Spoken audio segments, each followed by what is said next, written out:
Yeah, ladies and gentlemen, I go by the name Dennis the Business.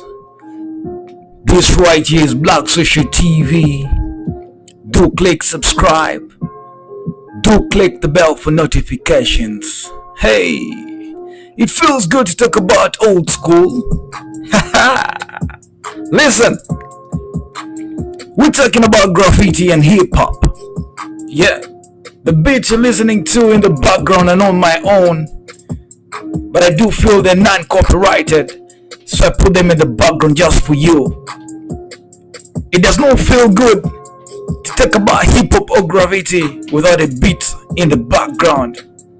Ladies and gentlemen, the time is now. You see all those things on the streets, the graffiti, the hip-hop you've listened to, the dope guys in the game. We're talking about Tupac, B.I.G., R.I.P.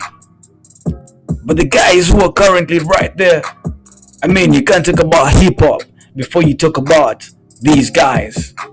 But hey, the point is, hip-hop and graffiti explained this very day of October 3rd, 2019, and on a Thursday, a day meant for hip-hop. We're going straight to 10 years after the real inception.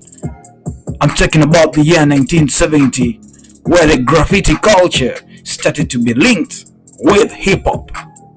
For the hip-hop fans, you all remember this one. Now, remember that this was a concept coined by the media just to facilitate the commercialization of graffiti and other contemporary cultures.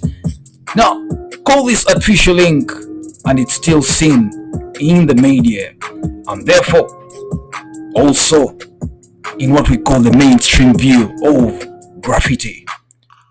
Let's stroll straight to 1980, 10 years into the game, where the media began to link graffiti with other emerging urban cultures. And when I say urban cultures, I mean urban cultures, the real urban cultures. Now, for those of the breakdance and the rap music, also produced by the most neglected areas of New York, the youth in this case, who created concepts called the hip-hop. Now, the new culture object that took form in press articles, the performance shows, and in particular in the movies, some of which had wide international distribution. Wide international distribution. Just in case you're just joining me right now on Black Social TV, I'm explaining the truth behind hip-hop and graffiti. Now, because of this, the public began to believe, as it still does so today. Now, the graffiti in the New York tradition is just from what we call the inception, and by its own nature a part of hip-hop.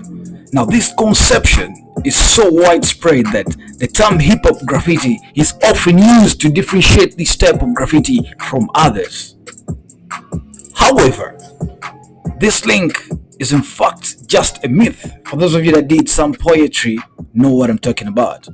Now, just like we've already studied, and if you check on my channel Black Social TV, there's where I explained the generation of hip-hop part 1, the generation of hip-hop part 2. If you check this channel, all those things are there. Ladies and gentlemen, the truth behind hip-hop and graffiti explained this very day over October 2019, the 3rd. Yeah, that is the business, explaining all this to you. Now check this out.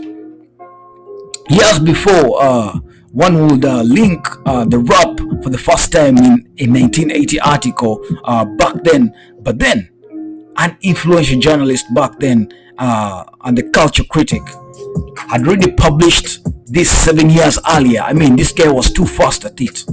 Yeah, the first mainstream article to speak favorably of graffiti was the culture and the musical backgrounds of the graffiti writers of the 70s.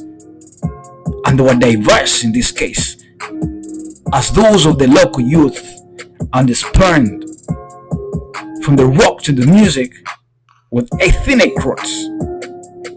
In the words of Coco 144, one of the first writers, he said that I was just listening to jazz, Latin jazz, and the rock. This was before hip hop was created. Anybody that does their homework will know that graffiti came first. Yeah. Now, let's get to the culture of rap and the DJ doing the scratches in the background, which would eventually become the musical component of hip hop. Yeah. This had already existed as an independent phenomenon, a party scene for some years before the link was created. Phase 2, the most influential pioneer of graffiti, observes, and I quote his words, just like the aerosol culture was there before anyone even conceived of a thing called hip-hop. Yeah, the party scene that existed before hip-hop basically got flipped into hip-hop. Now, hip-hop pioneer, a one Fred Brathwaite, known as Fab Five Freddy, yeah, collaborates that no one really called it hip-hop either. It was just a party or a jam. Now, hip-hop is a culture, and some of the things that you cannot mess around in the world are arguments or the debates between hip-hop or the debates between culture and hip-hop, I beg your pardon. When you found a Muslim with a true Christian arguing about the Quran and the Bible, that argument will be endless. The same applies to the hip-hop culture or the hip-hop argument. You start arguing about hip-hop today, you may not sleep. The argument might go on and on and on. That's why we go back in the day still. 1970, we're talking 1980, and we're in the year 2019. But hey, there's still a new culture of hip-hop that is cropping up in this day and age. Now, besides, let's get to the 1981. We're dropping the year here from 1980. We're talking to one Henry Chalfant, who had been photographing the graffiti on the subway cars for some years already. Yeah, images were published shortly afterwards in the subway ads. We are explaining the truth behind hip-hop and graffiti. Do click subscribe right now and that bell for notifications, because we are the only certified people, or I'm the only certified person on this 3rd day of October 2019 to explain to you the relationship behind hip-hop and graffiti.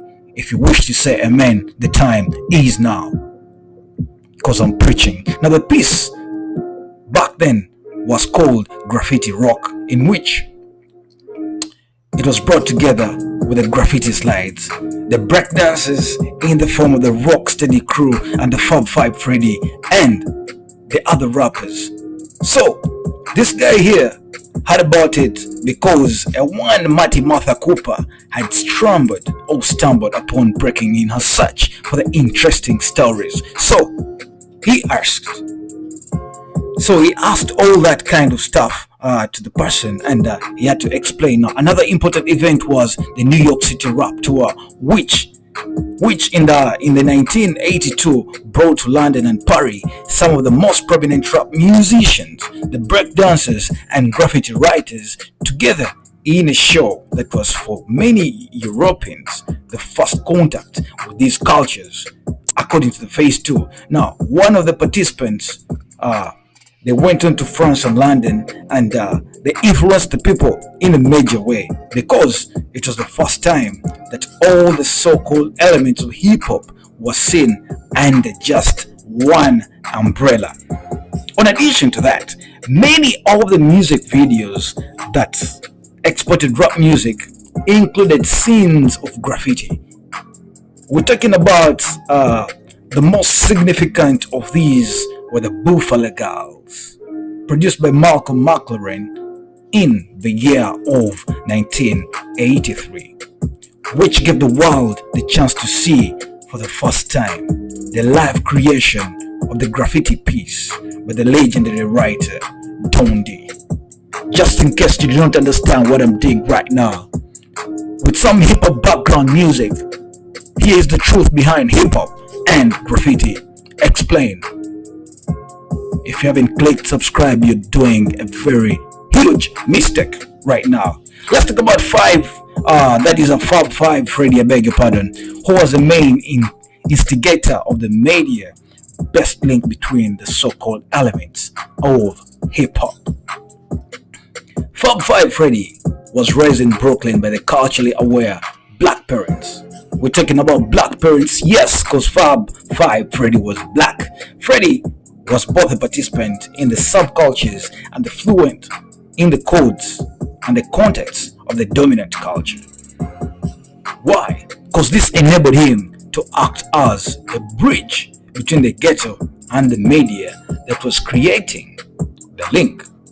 Now guess what? Fab 5 Freddy has referred to the bringing together of the different cultures into the single concept of hip-hop as a personal vision. I quote his words. He says, I developed these theories that all elements of our urban culture were beginning to seem like one big thing. This is in 1978. Yeah? Drop the beat in the background and have to complete this. Then it's the business, Black Social TV, the truth behind hip hop and graffiti. Clicking subscribe won't do you bad. Now, in a different interview, he says, I helped explain to the people that graffiti was part of hip hop. It was always something I saw as one culture, movement. Those are the words of Fab 5 Freddy. He continues to say, nobody then was seeing it as all being connected. I thought if this was all put in a movie, we can connect it all together. This guy was smart. He was not coincidentally among the creators of the independent movie Wild Style. It was directed by the East Village filmmaker, that is Charlie Arhan, in 1983. Now the film starred some of the most important artists of each of the three cultures in an awkward drama about culture life in the ghetto. Now Fab 5 Freddy recollects how he explained the idea of the movie.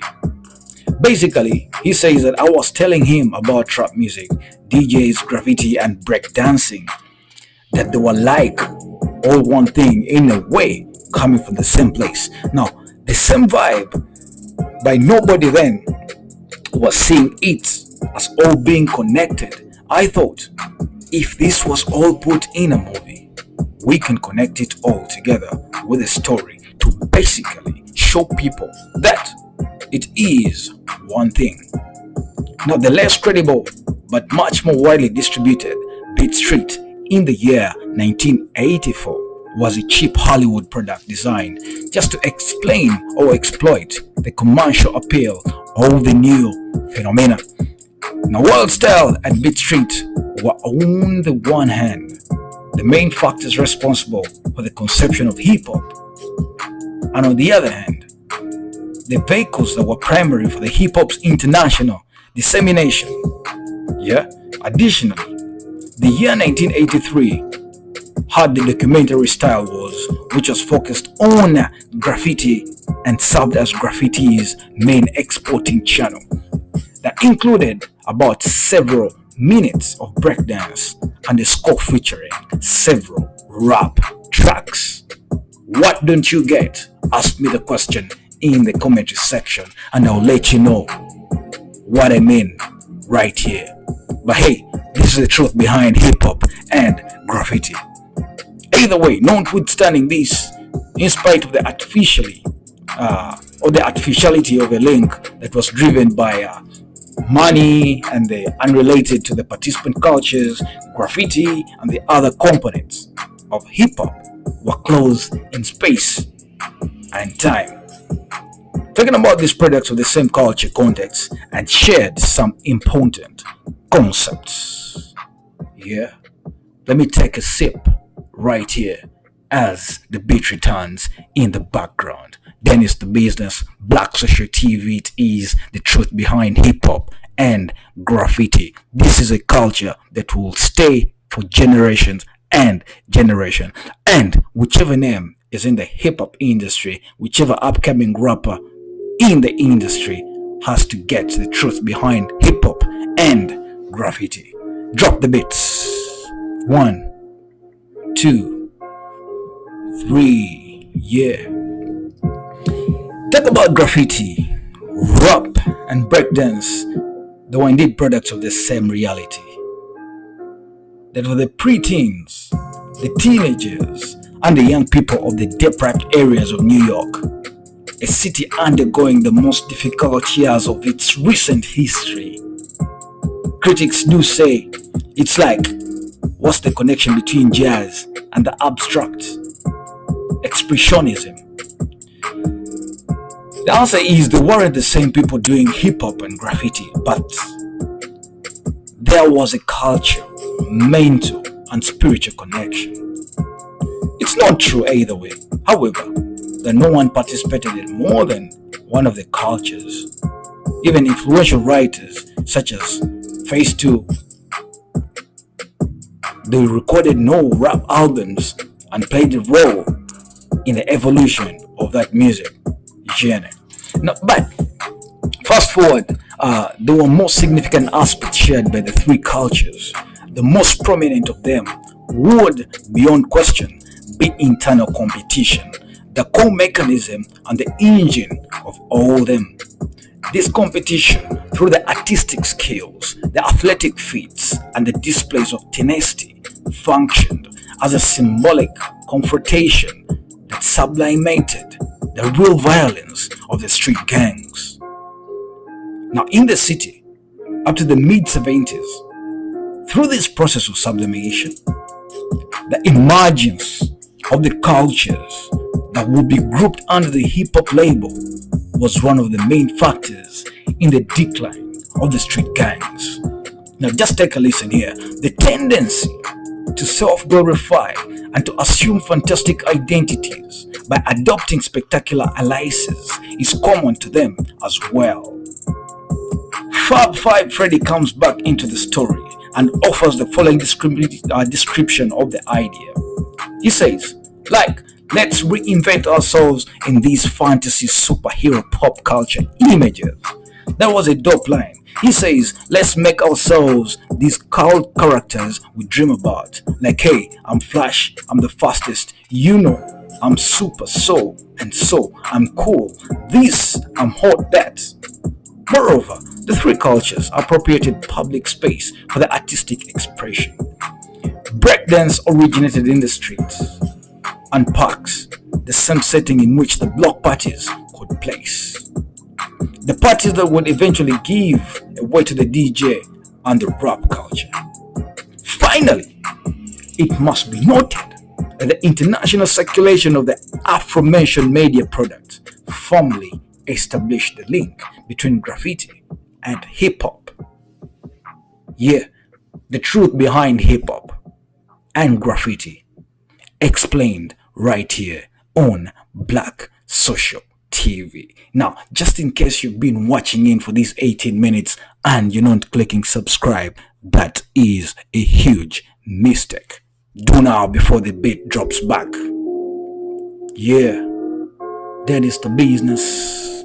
Black Social TV, graffiti, hip hop, R.I.P. Tupac, R.I.P. B.I.G., and all those underground rappers that we don't even know about, but they were shot on the streets. Listen, many of the first generation writers of Europe, Australia, or the United States consider this link to be a pivotal element in their experience of graffiti. Now, this is because it was through the said products that these writers had their initial contact with graffiti. Now, therefore, they conceived it from the start as an inextricable part of their hip-hop. Now, furthermore, the link has been persistently, repeatedly done by the media for almost 30 years, and as such, as a matter of fact, has deeply permeated in the same culture. In spite of the historical truth and despite the significantly substantial number of the practitioners of graffiti, we're talking about the city of New York and its tradition, both in New York and beyond anyway, have never identified with hip hop and the perceived link persistence. Wow. Now, obviously, before I end this, I have to give a double salute to the guys who've written about hip hop and graffiti, the likes of Dimitri Anlich, Paul Edwards, Adam Masbach, Troy L. Smith, Blake Resnick, Adam Masbach, Troy L. Smith, still Troy L. Smith. There's a one Henry A. Rhodes. Still, just to mention but a few, but there are three guys in here that have done their best to explain all things about hip-hop. The likes of Troy L. Smith, Henry A. Rhodes, and Dimitri. Yeah? The truth behind hip-hop and graffiti explained. Just in case you did not get anything in this story, get down to the commentary section. Ask me anything. I'm here to do for you the research as I must. My name is Dennis, the business for Black Social TV. Thanks for watching.